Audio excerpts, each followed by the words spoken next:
Balla haripamani marwa pullon golun çektiren maaşına haripamı anlam. Bir tanışmadan toyumna marwa pullon ait golun Riya şurgelde de inim canlı şulaydım sana veriyen şunun şeyler şulaydım sen gidiydim benim ağam bulaydım iyiyse o dedim yok iyiyse benim şom dedi. Muhammed ağam edildi ha şeydi onun ya şuradan tanıştık.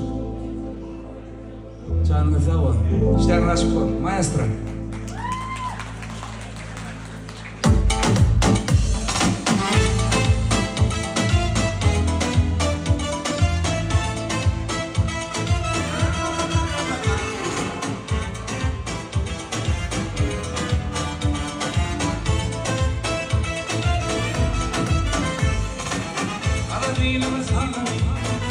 She